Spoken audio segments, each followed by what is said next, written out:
Muy buenos días. Muchas gracias, comisionada presidenta, comisionados Salas, por la oportunidad de presentar ante este foro los resultados de este ejercicio de métrica de gobierno abierto. Creo que es la audiencia más importante que debe conocer, discutir y, si lo consideran, utilizar los resultados de esta métrica.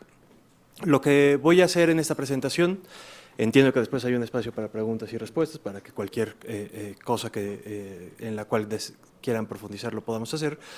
Lo que voy a hacer es presentar el diseño metodológico, la forma en la que se realizó este ejercicio, resultados y algunas interpretaciones de esos resultados, que son apenas una muestra de la información que puede obtenerse ahí, y luego cerraré con algunas conclusiones. Siguiente, por favor.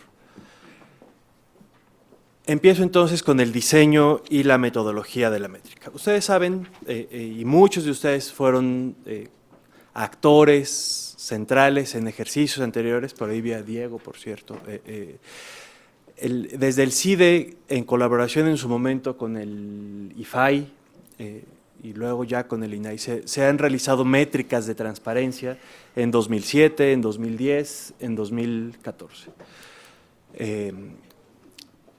¿Qué es distinta esta métrica de gobierno abierto? Pues el nuevo régimen institucional en materia de transparencia y gobierno abierto. Hay una nueva ley general, hay un sistema nacional, hay un instituto nacional y hay, ya lo decía el comisionado Salas, el gobierno abierto como un principio legal.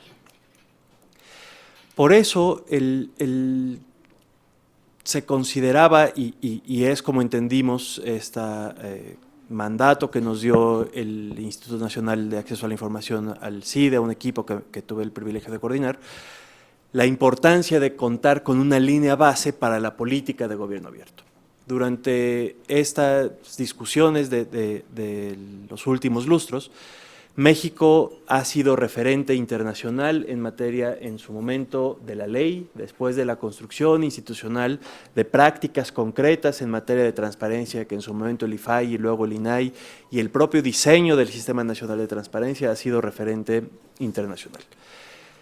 Y claramente está en la coyuntura de poder ser también un referente internacional en materia de política de gobierno abierto. Si bien el tema de gobierno abierto se ha discutido ya, es mencionado, citado globalmente, pocas veces se le da el contenido que ya desde nuestra ley general y ahora con la política que se está lanzando empieza a verse en materia del potencial transformador del conjunto de las relaciones entre el gobierno y el ciudadano. Entonces, este ejercicio es, ya lo decía el comisionado Salas, una línea base para la política de gobierno abierto. Todo lo que está arrancando en términos de la ley general, el sistema nacional y la política requiere, como cualquier política pública, un conjunto de evidencia que sirva para hacer el diagnóstico, para conocer cuáles son aquellos elementos que uno esperaría se moverían en el tiempo conforme esta política empiece a tener resultados. Y esa es la lógica de contar con una línea base. El primer ejercicio que hicimos, si podemos pasar a la siguiente, por favor, fue encontrar una forma de conceptualizar gobierno abierto y conceptualizar de una manera que pudiéramos observarlo, que pudiéramos medirlo y en su momento, con base en ello, evaluarlo. Para eso realizamos 3 ejercicios. Este fue un ejercicio que empezó desde 2015 para buscar 3 cosas. A partir de la literatura especializada en transparencia y gobierno abierto, encontrar entre los textos más citados aquellas definiciones de gobierno abierto más usadas y más propicias para la observación empírica. Es decir, no solo conceptos teóricos que pudieran alimentar conversaciones de café interesantes, sino también elementos que pudieran ser observados en la realidad. Eso se complementó con una revisión de 22 índices y métricas de gobierno abierto y o conceptos relacionados en todo el mundo. Revisamos ejercicios en todos los disponibles que algunos eran internacionales, otros eran casos nacionales, algunos incluso eran primeros intentos por mediciones en el ámbito local, y lo que buscábamos era encontrar qué indicadores utilizaban para medir, cuáles eran las variables consideradas para medir y las ponderaciones utilizadas para construir esos índices o métricas. Y finalmente hicimos un cuestionario que enviamos a 52 especialistas en México para entender cuáles eran aquellas formas de entender y operacionalizar gobierno abierto que podrían ser susceptibles de ser estudiadas en el caso mexicano. Con estas tres fuentes de información, y me importa mucho recalcar que este fue un ejercicio que en sí mismo consumió varios meses, porque lo que queríamos era no una métrica que saliera solo de la ley o solo de las interpretaciones que yo o mis colegas pudiéramos hacer, sino que fuera cuáles aquellas cosas que la literatura, la experiencia internacional y los especialistas en México nos dicen son los atributos de un gobierno abierto para entonces poder, ahora sí, observarlo y con base en esas observaciones construir indicadores que nos permitieran medirlo. Siguiente, por favor.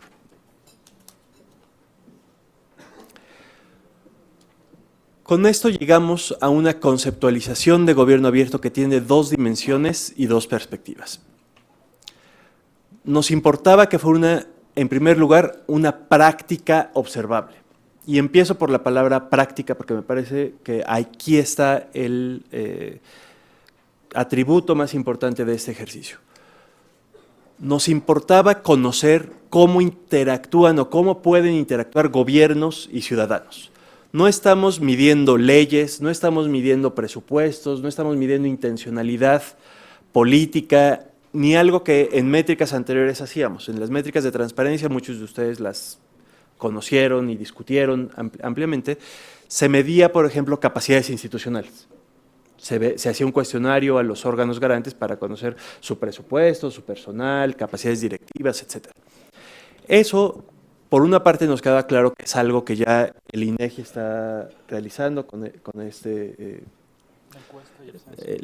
el censo de órganos garantes que realiza con el INEGI. Por otra parte, también antes se revisaban la actualización de las leyes. Eso es algo que otras organizaciones siguen haciendo, que tiene un valor importante, pero que consideramos en este ejercicio y por la conceptualización de gobierno abierto, que lo central era entender cómo, desde la perspectiva ciudadana, cómo interactúan gobierno y ciudadano, más allá de la ley, más allá de los atributos de los órganos garantes. Importaba desde luego que fue una práctica observable y que fuera común a todas las oficinas de gobierno, que pudiéramos hacer la misma pregunta a cualquier sujeto obligado, que fuera verificable, de cualquier indicador sobre los cuales les voy a contar más adelante, hay evidencia verificable, agregable, y que pueda ser comparable en el tiempo, que si se decide volver a hacer este ejercicio en 2 años, las mismas preguntas podrán ser respondidas con esa información. Tenemos entonces una noción de gobierno abierto que tiene 2 dimensiones. Una dimensión con la cual ya todos estábamos familiarizados, que es la dimensión de transparencia, que es todo aquello con lo cual el ciudadano puede conocer lo que hacen sus gobiernos.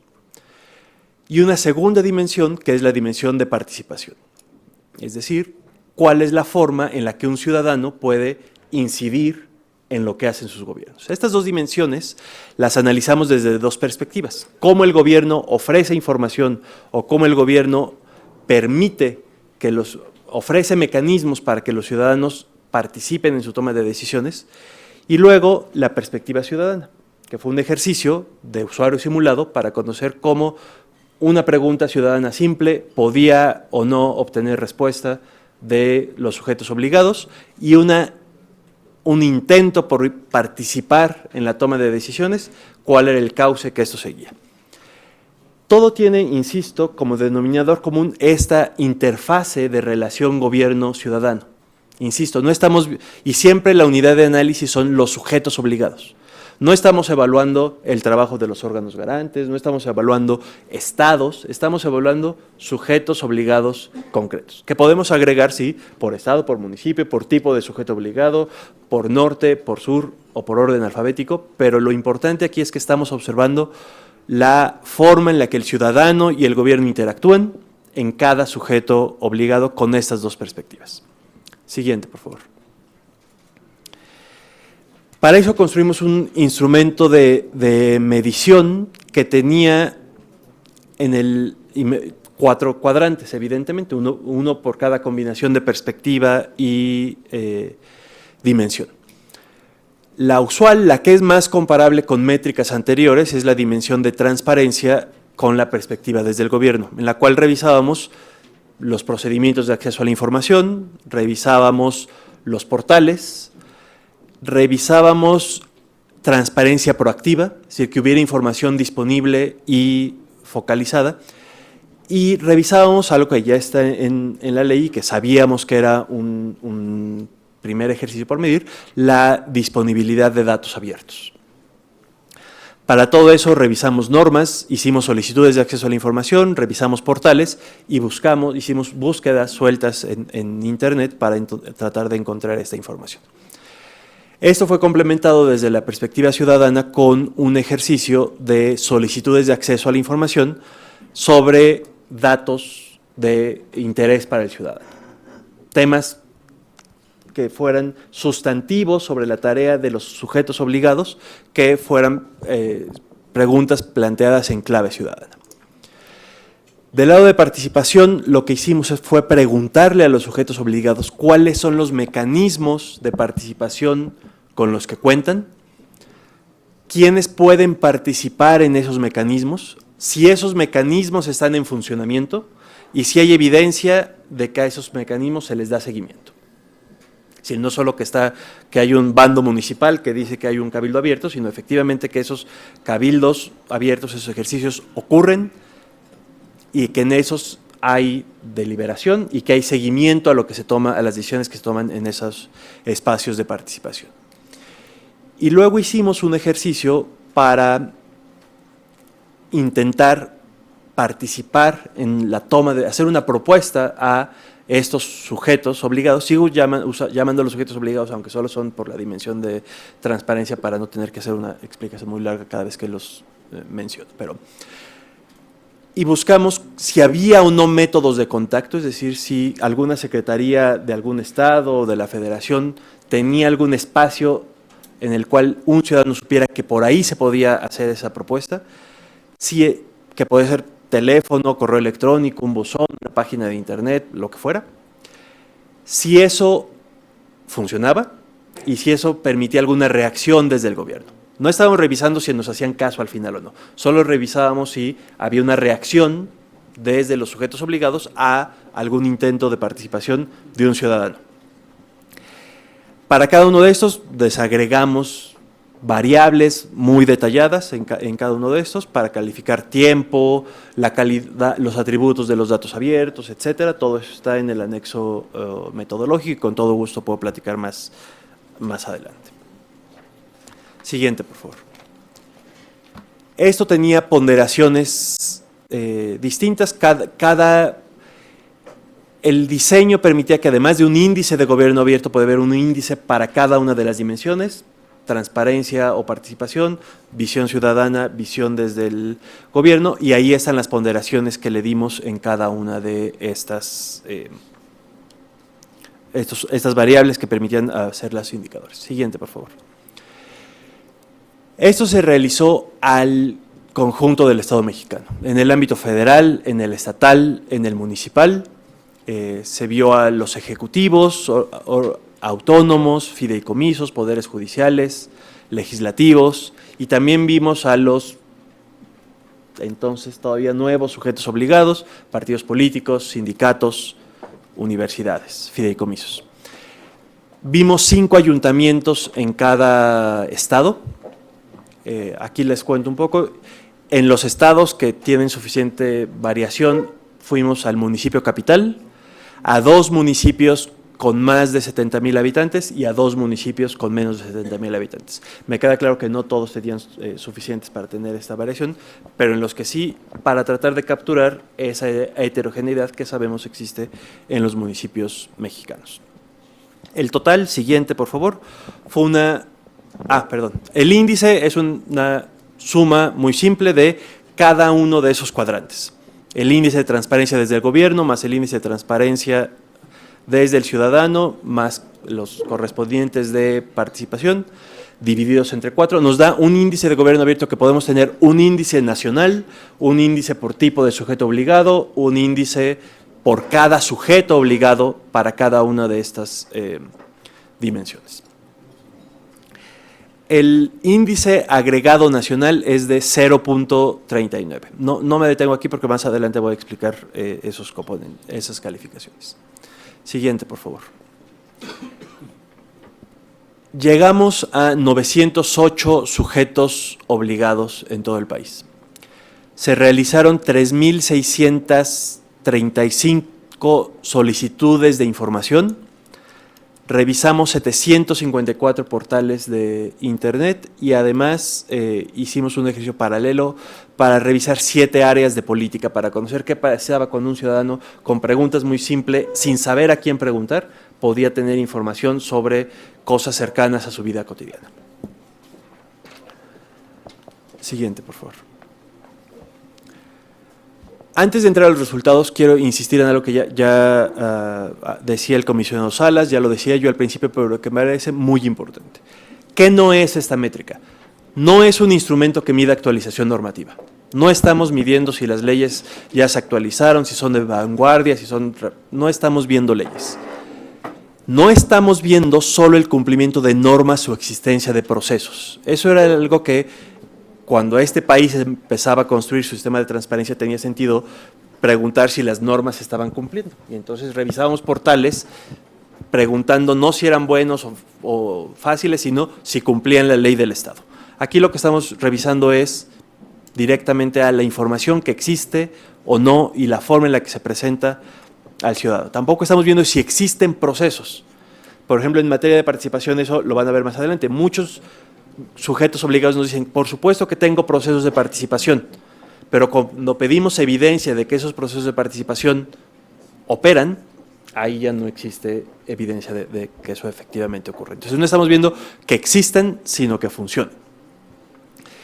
Y por último, no es una evaluación de la ley, no es una evaluación de ustedes tampoco. Es una línea base, es el punto de partida de la política de gobierno abierto en el conjunto del Estado mexicano. Y los responsables no son solo quienes están aquí, son todos los sujetos obligados de realizar los trabajos de… y qué bueno que tengo aquí a la doctora de Vega, porque creo que es exactamente la misma lógica que en archivos. No podemos pensar que el responsable de que haya archivos en todo el país es el Archivo General de la Nación. Es responsabilidad de cada sujeto obligado y lo mismo pasa con gobierno abierto. Por eso la información que vamos a ver más adelante no es una evaluación de ustedes o de un gobernador o de un funcionario concreto, es el agregado de cada oficina pública en cada estado, en la federación, en cada municipio, en los órganos autónomos, que permiten o no, que facilitan o no la interacción entre el ciudadano y los gobiernos. Siguiente, por favor.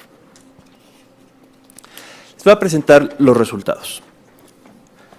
Antes de dar los números, yo las primeras veces que presentaba estos datos hacía una alegoría y decía, frente a métricas anteriores, es como si a un grupo de estudiantes al cual le hacemos un examen, le agregamos una materia, porque estamos metiendo participación, que era algo que no existía antes.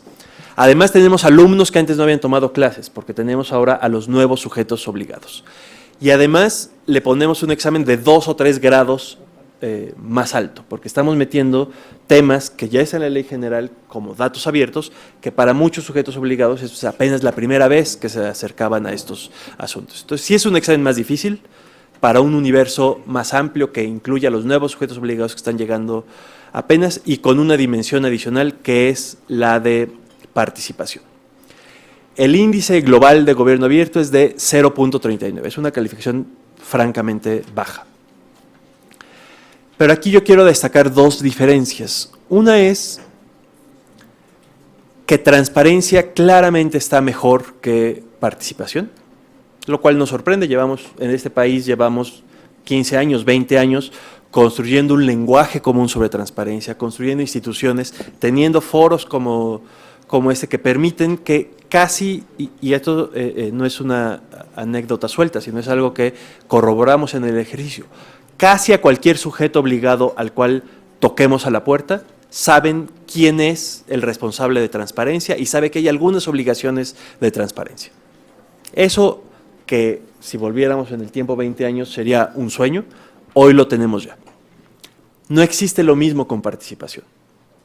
Con participación se entienden cosas muy diferentes, no hay aún un lenguaje compartido, no hay procesos estandarizados y no hay responsables claros. Muchas veces, cuando hacíamos estos ejercicios y tocábamos a las puertas o llamábamos al teléfono o hacíamos contacto vía electrónica con sujetos obligados, pues nos mandaban, el buzón electrónico de participación nos mandaban a la oficina de informática o nos mandaban con el secretario particular porque pensaban que era una gestoría usual, o nos mandaban con atención ciudadana o simplemente no sabían a qué proceso activar. ¿Por qué? Porque a diferencia de transparencia, en participación no hay aún ese lenguaje, procesos, estándares, expectativas compartidas de qué se espera de un gobierno, de un sujeto obligado, cuando un ciudadano se acerca. Eso se refleja muy claramente en por qué estos azules son más altos que los amarillos. También quiero notar algo que creo que vale la pena discutir y que más adelante voy a reiterar. La visión desde el ciudadano es más alta que la visión desde el gobierno. ¿Qué quiere decir? En Transparencia desde el Ciudadano hicimos preguntas simples.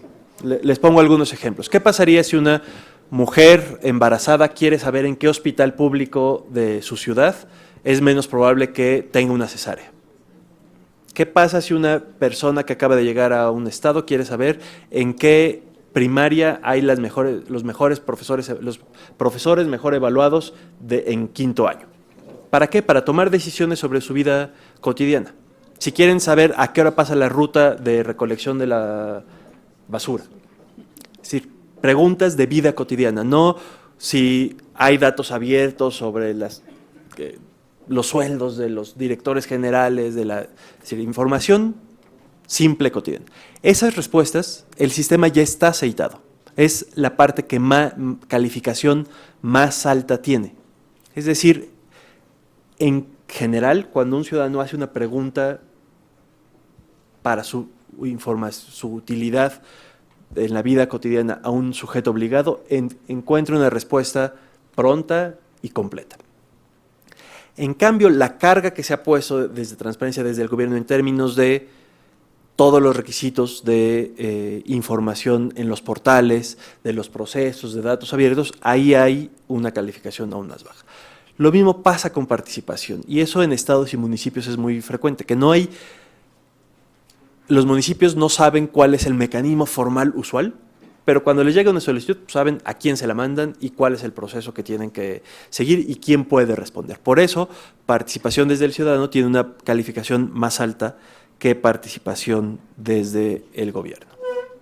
Casi 10% más alta, una tercera parte más alta. Siguiente, por favor. Hay muchas formas de organizar la información. Aquí el compromiso que asumió el INAI fue hacer públicas todas las bases, toda la información para que cada quien haga las agregaciones, ponderaciones, índices que quiera. Yo voy a concentrarme en algunos resultados para después pasar a los hallazgos. Ustedes pueden ver aquí, este es el transparencia, lo azul es desde el ciudadano, lo amarillo es desde el gobierno.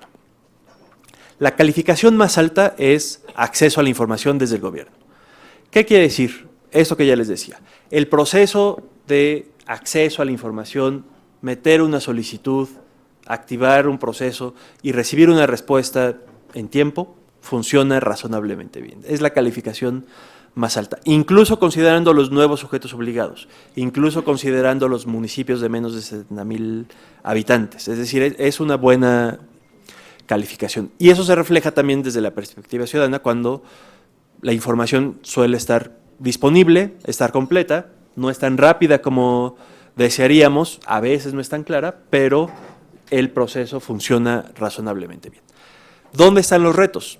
En transparencia proactiva, es decir, que en los portales haya información que deliberadamente esté puesta en manos de los ciudadanos, de un grupo de ciudadanos que tenga información que pueda serle útil, y claramente en datos abiertos, donde la calificación fue de menos de 10 sobre 100. Siguiente, por favor.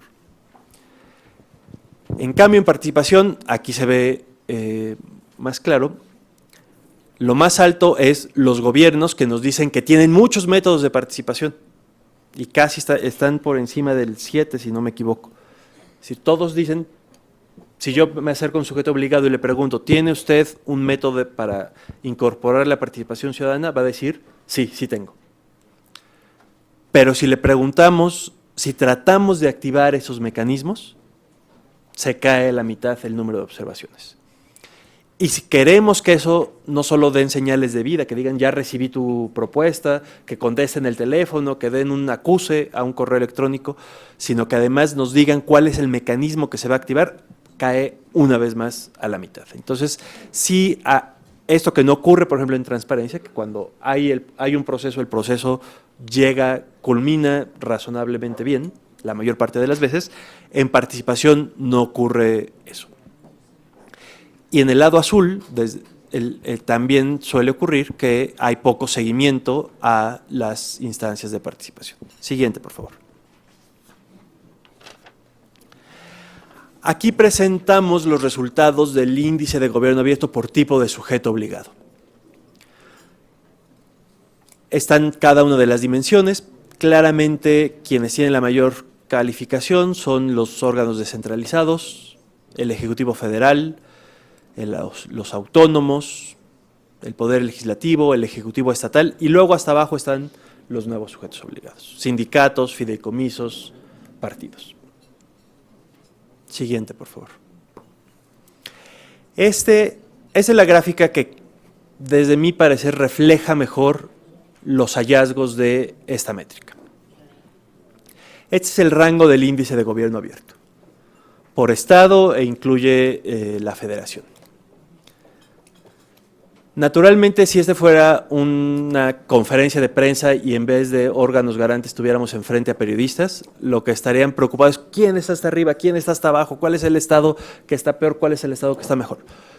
Yo matizaría esas preocupaciones en dos sentidos. Uno, no hay ningún estado que tenga más de 6.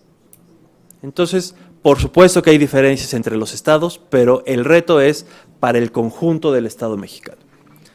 Más importante, si ustedes ven las diferencias entre los estados, pues del más bajo al más alto es más o menos 2, un poquito más la diferencia.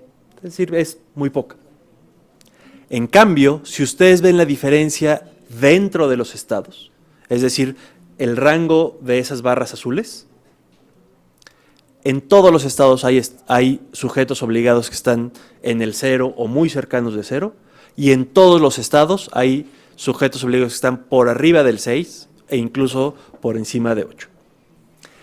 Es decir, hay una dispersión enorme dentro de los estados que ocupa casi todo el abanico de posibilidades dentro de los estados, y esa diferencia es mucho mayor que la diferencia entre los estados. Entonces, si algún comisionado en esta mesa se quiere parar el cuello y decir yo estoy hasta arriba o yo estoy en tercer lugar, la verdad es que la diferencia entre sus propios sujetos obligados frente a la diferencia entre sujetos obligados es menor. Es decir, dicho de forma un poco más técnica, la variación intraestatal es 3 o 4 veces mayor que la dimensión entre los estados. ¿Qué sugiere esto? Sugiere que cualquier derivación de política pública que se quiera sacar de la métrica tendrá que ser un conjunto de agendas diferenciadas. Aquí yo no puedo decir Coahuila tiene que mejorar su ley y Zacatecas tiene que poner datos abiertos. En todos los estados hay desafíos enormes en todas las dimensiones. La ventaja de la forma en la que se realizó la métrica es que arroja información desagregada, sujeto obligado por sujeto obligado. Entonces, cuando ustedes tengan acceso a eso, podrán ver para cada sujeto obligado cuáles son las áreas de oportunidad, cuáles son las fortalezas también, y por lo tanto, cuál es la agenda diferenciada que se tiene que realizar dentro de cada estado. Siguiente, por favor. Voy a hablar ahora de algunos hallazgos y empiezo por las buenas noticias. Creo que después de 15 años, los datos nos muestran que los gobiernos han institucionalizado e internalizado ya la transparencia, pero no así la participación. Este dato a mí me parece una muy buena noticia. 83.24 de las solicitudes de información fueron respondidas. Insisto, incluyendo a los sindicatos y a los partidos locales y a los municipios con menos de 70,000 habitantes. Quiere decir que en este país, si un ciudadano quiere hacer una solicitud de información, lo más probable es que ya obtenga una respuesta. Y de hecho, 70% dieron una respuesta completa. Hay un negrito en el arroz que creo es importante hacer explícito. Hay un retroceso en el ámbito federal en los tiempos. 1 de cada 4 solicitudes de información fue respondida en 30 días o más. Eso en ningún estado lo vimos. En la federación sí. Usando prevenciones, prórrogas. Es decir, no, en ningún momento se violó la ley, pero 1 de cada 4 tomó más de 30 días para. Entonces, qué bueno que esos ejercicios de una mamá que quiere saber dónde parir o una mamá que quiere inscribir a su hijo no requiere del ámbito federal y puede responderlo en los estados, porque información útil para toma de decisiones, pues más de 30 días, muy probablemente deje de ser oportuna, como decía la comisionada presidenta, que no solo necesitamos información completa y veraz, sino oportuna. En cambio, en materia de participación, solo 35.9% de los sujetos obligados identificaron normatividad que les aplicaba en materia de participación y solo 6% da seguimiento a los acuerdos alcanzados. Es decir, hay muchos mecanismos, pero o no funcionan o no tienen seguimiento. Siguiente, por favor. Persisten, y esto fue muy notorio en los procesos de solicitud de información, prácticas de opacidad que obstaculizan el acceso del derecho de acceso a la información. Prevenciones, interposición recurrente de prórrogas, uso inadecuado de la protección de datos personales o cambio de modo en la entrega de la información. Siguiente, por favor. En materia de participación, las noticias son malas. Los canales que tiene el gobierno para incorporar a los ciudadanos a sus decisiones son mínimos, están dispersos y son poco eficaces. Eso no quiere decir que no haya. Hicimos, además de este ejercicio desde el centro, algún trabajo de campo visitando algunos estados para conocer sus ejercicios de participación, tanto los que tienen Secretaría de Gobierno abierto como algunas instancias diferentes de los gobiernos estatales y municipales, y vimos que hay muchas instancias de participación, pero que suelen estar desarticuladas de los procesos sustantivos de las oficinas, que no tienen procedimientos claros para potenciales participantes, para alguien que espontáneamente quiere participar, que no hay expectativas compartidas y que están poco institucionalizados. De hecho, 7.4 de los sujetos no tienen un método de contacto, ni teléfono. Y 71% de los sujetos obligados, este es el dato verdaderamente preocupante, tiene métodos de contacto, pero no funcionan. Líneas de teléfono que dicen que son para participación ciudadana, que a la hora de tratar de activarlo no funciona.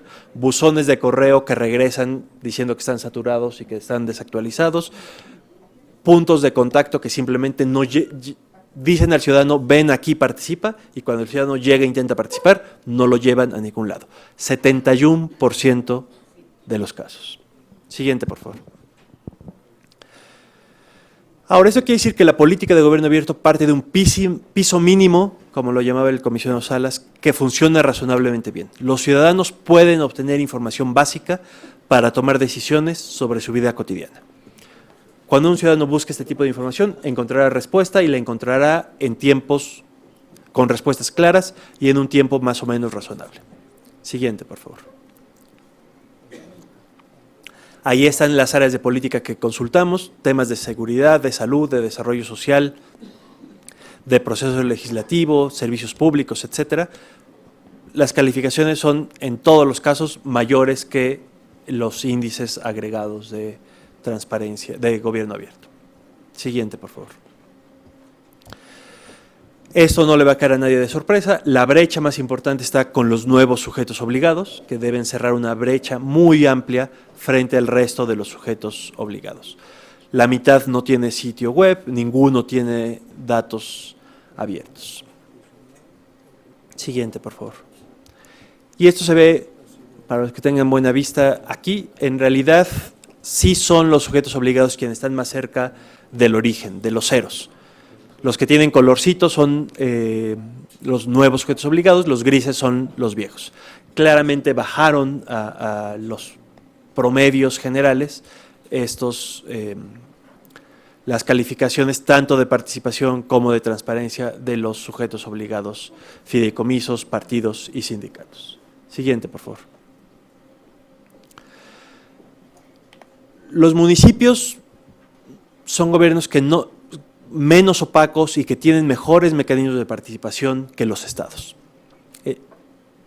Por pocos puntos, pero es importante. El índice de gobierno abierto municipal es de 41, mientras que el de los estados es de 38. La federación tuvo 46. La calificación municipal en transparencia es baja, 0.52, pero es más alta que la de los estados. ¿Por qué enfatizo eso? Porque quiere decir que no es un déficit estructural. No es un problema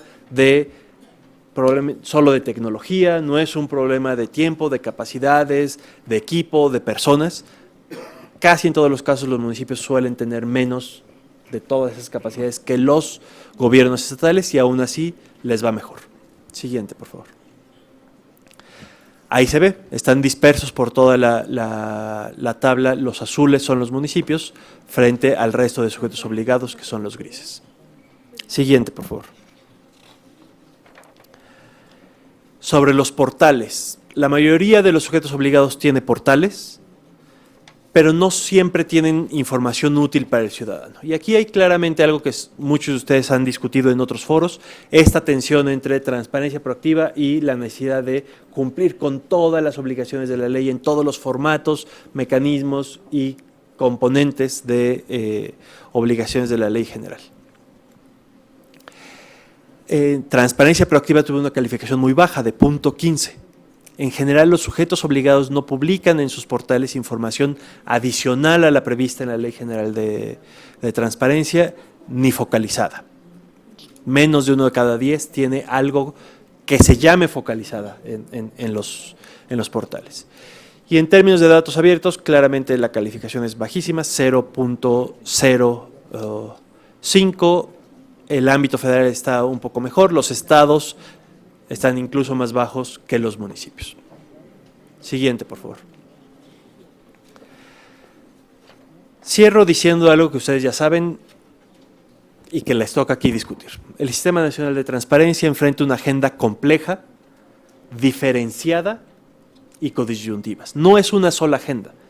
Esas gráficas de dispersión nos anuncian que hay muchas agendas diferenciadas, que no podemos sentar un estándar único, porque probablemente si sentamos un estándar único estaríamos jalando unos hacia arriba, pero estaríamos frenando otros.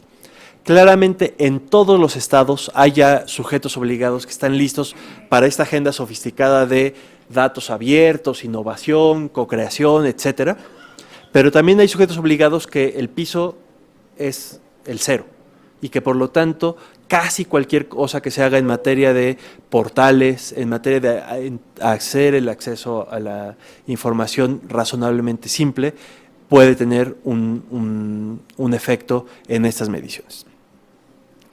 Creo que ya, siguiente por favor. Conclusiones. Esta métrica, ya se decía, es una línea base que mide los atributos de gobierno abierto que uno esperaría comenzarán a modificarse con la operación plena del Sistema Nacional de Transparencia. Y aquí me imagino, habrá quien diga, pues, ¿por qué si la política está arrancando no hacemos la métrica cuando esto esté funcionando para que nos vaya mejor y tengamos mejores calificaciones? Y aquí la respuesta creo que es, como siempre, pues porque queremos políticas públicas basadas en evidencia. Si las políticas públicas no están basadas en un diagnóstico certero, la métrica, por supuesto, no es la única, ahí está la encuesta, hay un diagnóstico, hay mucha información, pero la métrica da elementos que complementan esa información para construir políticas con intervenciones diferenciadas.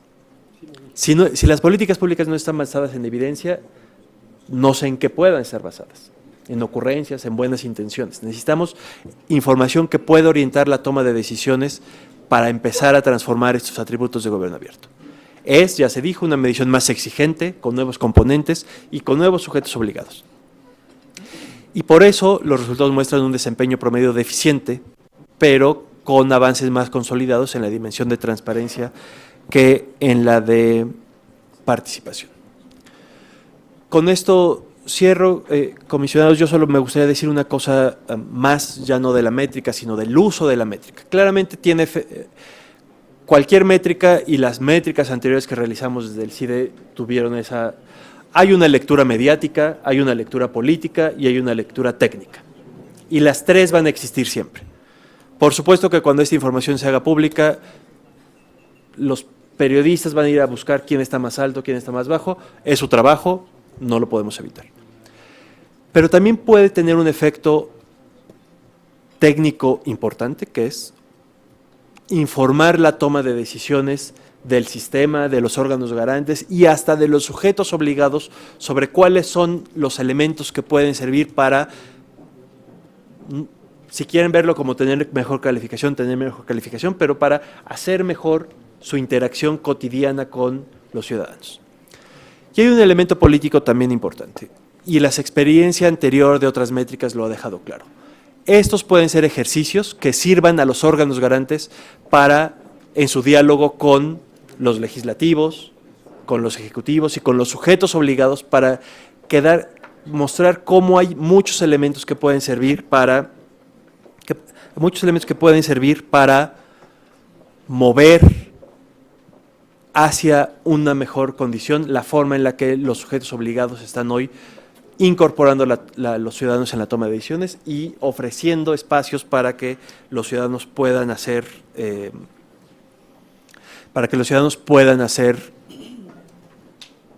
parte de la toma de decisiones y conocer la forma en la que los ciudadanos participan. Muchas gracias.